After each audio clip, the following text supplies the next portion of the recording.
Hello guys, কেমন আছো তোমরা সবাই? আশা করছি সবাই খুব ভালো আছো, আমিও খুব ভালো আছি। তো আজকে বিকেলবেলা মনে হলো যে একটু ভেজিটেবিল চপ হলে কেমন হয়। যেহেতু ঠান্ডা ঠান্ডা ওয়েদার, বৃষ্টিও পড়ছে, তার জন্য দেরি না করে বিট আর গাজর পুরো গেট করে নিয়ে তোমাদের সামনে চলে এলাম। আর পুরটা যখন বানাচ্ছিলাম তখন আর ভিডিও করা হয়নি, মানে ভুলে গিয়েছিলাম আর কি। কেউ থাকলে একটা ঠিক আছে, কিন্তু একা একা না সব কিছু হয় না।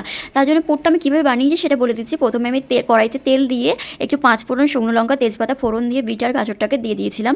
দেওয়ার পর আমি হালকা করে নেড়ে, মানে লবণ দিয়েছিলাম, তারপর ঢাকা দিয়ে বিট আর গাজরটাকে খুব ভালো করে একটু ভেজে নিয়েছিলাম। যেহেতু জল ছেড়ে দিয়েছিল লবণ দেওয়ার পর, তারপর ওর মধ্যে আমি দিয়ে দিয়েছিলাম ধনেপাতা কুচি আর বাদাম দিয়েছিলাম। আর হ্যাঁ, মেন হচ্ছে সিদ্ধ আলু সিদ্ধ করে রেখেছিলাম, সেটাও গেট করে দিয়ে দিয়েছিলাম। তারপর গিয়ে জিরে মৌরি এসব ভেজে একটা ভাজা মশলা করেছিলাম, সেটা আমি দিয়ে দিয়েছিলাম। তারপর নাড়াচাড়া করে নামিয়ে নিয়েছিলাম। তারপর এখানে দেখো আমি কিন্তু ভেজিটেবিলের আকারে কিন্তু শেপটা দিয়ে নিয়েছি লম্বা করে।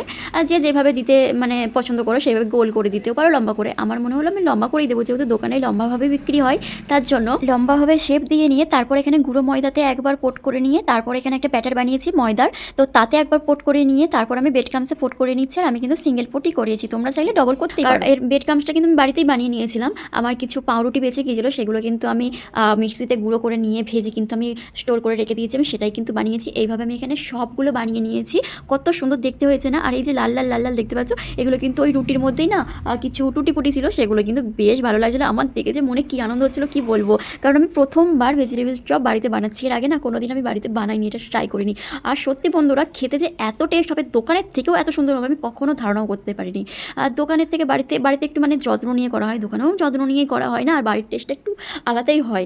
তোমরা চাইলে তোমরাও কিন্তু করতে পারো। আমার তো দুর্দান্ত লেগেছে। এবার তো আমি ঠিক করেছি আমি প্রায় এরকম বাড়িতে বানিয়েই খাবো।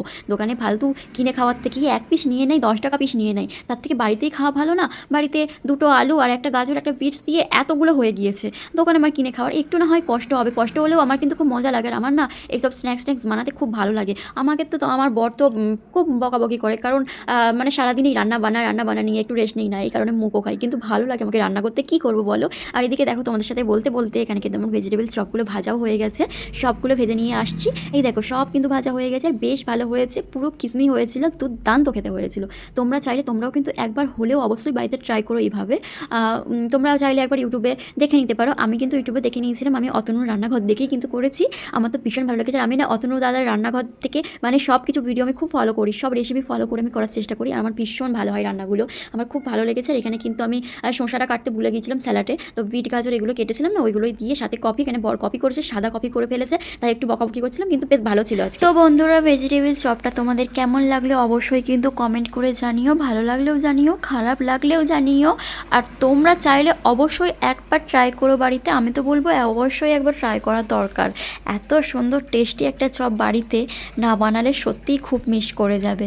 যাই হোক, চলো এই ভিডিওটা এই পর্যন্তই, দেখা হচ্ছে নেক্সট ভিডিওতে। ততক্ষণ তোমরা ভালো থেকো, সুস্থ থেকো, টাটা।